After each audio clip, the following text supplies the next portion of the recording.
Hey there, welcome back to Featherwood Farm. This is volume 2 of the weekly garden journal series that I just started last week, where I just share kind of the day-to-day chores and tasks that get accomplished around the farm and gardens throughout a week that don't necessarily require their own full video, but that do share a realistic look of what it takes. And so I'm diving right in with pruning the boxwood hedge. This is a sprinter boxwood hedge that I put in the summer of 2023, with the exception of maybe 3 or 4 shrubs that I had to add in last summer to kind of fill in a couple of gaps that I had. But the majority of it was planted in 2023, and it has really put on a lot of growth and looks great. And this is actually the first year that I have ever pruned it. I did not prune anything last year, although I should have. And to do so, I am just using a pair of inexpensive Fiasco shears that I believe I picked up at an end of season sale at Target. And boy did they need to be sharpened. So that is on my to-do list now. The shrubs are not all the same height, so I'm not pruning everything to a singular height as you would normally for a hedge. I'm not concerned because they're not all obviously grown in. This doesn't look quite, like what a hedge should. So I just trimmed them all to themselves to to shape each shrub individually and make it look nice individually. Because if I were to try to make them all the same height, then I would be cutting some of them down drastically, because I have a few stragglers that for one reason or another are just kind of behind in growth from the rest. So I didn't want to do that. And of course, the spring cleaning saga continues as I, pretty slowly meander my way through the various beds and tackle them kind of one at a time. I'm not trying to rush anything, and I'm actually enjoying the process of going through here slowly and getting things cleaned up. It's been really nice. And so this is obviously in the front of the house, in the Daydream garden. I'm thinning out these 2 Kodiak black honeysuckles. They are a native cultivar. They are not an invasive variety. They are a Deervilla lonicera, if I am remembering correctly. But they have a really beautiful dark leaf foliage. There are also Kodiak red, Kodiak orange, and then there's a chartreuse variety that I can't quite remember, Kodiak something. But this is the Kodiak black, and in the summertime, after all of the spring flowering shrubs are done, these will get a really beautiful, vibrant yellow flower on them, and the pollinators really do love them. I wish that the flowers were more, honestly. It has a good number, but, could always be more. And in this area, I don't actually have a lot planted. I would like to underplant these shrubs. I think that would be nice. Right now you can kind of see I have some daffodil bulbs pushing up underneath them. But all that I really have is to the right, and it's the 3 ivory prince hellebores, a few hostas, and a few ferns. So I would like to get a few things that could tolerate the kind of mostly shady conditions here. I get a little bit of dappled evening sun, but that's about it. I don't have any ideas as of right yet, but it's in my mind. And also I will be tackling, and I started to, as you can see, tackle kind of creating a defined border between the actual bed space and the walking path, because right now they just flow into one another, and I'm not liking that. I want something to break it up, to let it know, like, this is the bed, this is the path. And of course, also, it'll, hopefully keep some of the mulch in from my chickens scratching around. Big maybe. So I decided to go ahead and gather up some of the stones that I have around the property, and use those to make an edge, because it's going to end up going with, everything later on. And I thought it would be nice if I kind of kept them all the same color palette. So I went with all the bluish gray stones that I could find, which turned out not to be a ton, and put them here, and I really like the direction of it. So I think that this is the way to move forward, and I'm happy about that. As I was cleaning things up over here, I, was kind of paying attention to the gaps that I do have. And again, this is almost entirely shaded, some dappled evening light, but that's about it. So everything in here is heavily shade tolerant. I have goat's beard, ferns hostas, astilbe, some simisifuga, and I have a native aster variety that I've allowed for the last couple of years to just kind of reseed, and that's what I really want to address. I want to pull up a lot of those and start keeping that a little bit more in check and get other things planted, kind of some groupings of things. And I do have some ideas on that, which I will share in a later video. This kind of corner of this bed gets the most sun. It's able to get the sun in the afternoon time as well. And it's funny, it's kind of just this corner, so I decided I would put a hydrangea here. This has been here for a few years. It is a quick fire hydrangea, which is a smaller version of the Firelight. They're a panicle variety and really beautiful. They're slower growing than many other varieties, but I'd say well worth it because the shape is really nice, strong stems, and the color on the flowers is lovely. I was also able to finally transplant these grapevines. I have 2 of them. They've been here for a couple of years, left over from when the old wire fencing was here when the tree fell, and I just didn't have the time or the place to get them out of there. So I was finally able to remove those old fencing pieces. I had to significantly cut on the vines themselves to be able to weave them out of the fencing.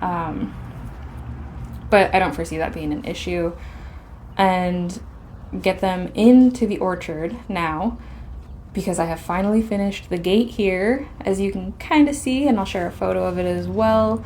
It's been so nice. It's been so nice having that. I still have to put the hardware on. I've got a rock keeping it closed for now.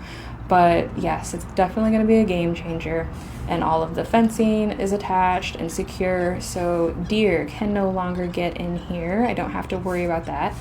Rabbits and squirrels and the rest of them, I do still have to worry about, of course, but one pest has been removed, and that's nice enough.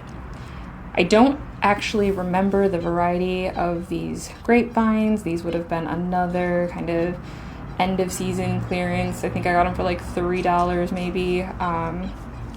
Don't recall what they are, but in this new spot for them, I have one to the left and one to the right of the gate. They will kind of have 15 to 20 foot each to just go all over the fencing. So I just weaved them right in, and hopefully soon they will start doing their thing and really cover the back of this, and it should be a really good spot for them.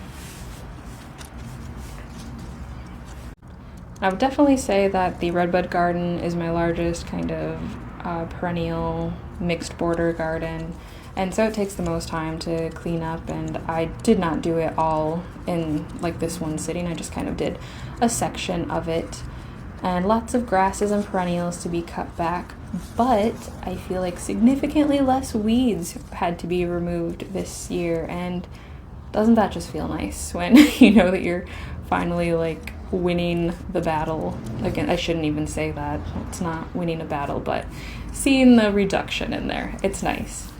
And it was also lovely to get in around this time because, as you can kind of see behind me, the forsythia was starting to bloom. That is a spring fling forsythia that I have there, and there's another one in this same bed kind of around the corner.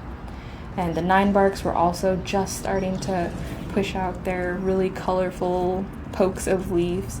These are 2 Amber Jubilee 9-barks that I have in this bed, and it's just a really beautiful orange coppery color that they put on in the early seasons that I just love. And this side of the bed is, I would say, completely planted. I know that there are a few things that I want to tweak, a few things I need to move around and remove and replace, but it is not going to be much at all. Most of the work will be on the other side where I expanded last year and have a pretty large area to fill in, so I will address that later in the season. Really the big task over here is going to be edging it and putting in the rock border. So I will be ordering 4 or 5 yards more of rocks that I got last year and edging the entire outside of it. I really fell in love with it after doing it in the deck garden. I think it's gonna make things look nicer and be more manageable for me, which is obviously a win. So that should be happening, I'd say, here in a few weeks. I'll get that order placed. And I believe it was in my last video that I kind of shared that one of the posts of this fence had broken. And shortly after that, we had a wild storm with like 90-mile-an-hour winds. The whole neighborhood was without power for days. We didn't have power for 2 days. Some fared far worse than us. And lots of trees down and lots of fences down, not just ours. So it did end up like breaking another of the posts and starting to break a third, and this was just teetering. I mean, the fact that it didn't come down it's amazing actually. So I needed to get in there right away, get it removed before it did come down on my plants, or, you know, even worse, one of my chickens. That would be horrible. They like to dirt bath in this area. So this obviously was not something that I was expecting. I did not think that 2025 was going to be the year of me building gates and fences, but it seems like that's kind of what it's turning out to be. But I have been handed lemons, and so I will make lemonade. After I got the fence removed, I noticed, you know, there's obviously a lot more light flow from the back to the front Daydream Garden area, and I kind of like that. So it got me thinking that as a replacement, I would not build something this height. We really only built it this high because we had a beagle bandit who could easily scale a 6-foot fence and be gone. So this was built for him. He unfortunately passed away, and, you know, now we don't actually need that type of, you know, security. So I'm thinking in its place, I will instead build another picket fence. Not in the same style as the orchard garden one, but something a little bit more decorative that kind of fits in this area, in this garden, a little bit better. And I have some ideas that I'm playing around with, and hopefully that'll be my project this weekend, and I'll be able to get that complete, so that'll be nice.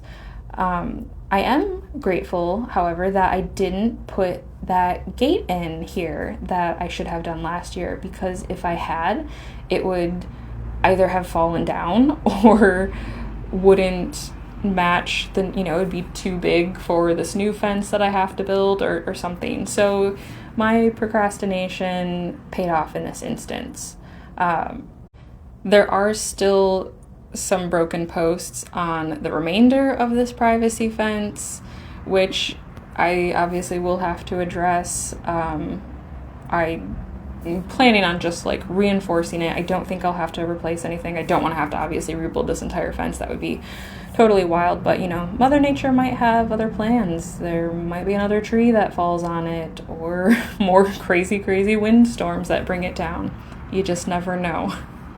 But there you go, a nice little glimpse of the front and the back gardens kind of connecting right there.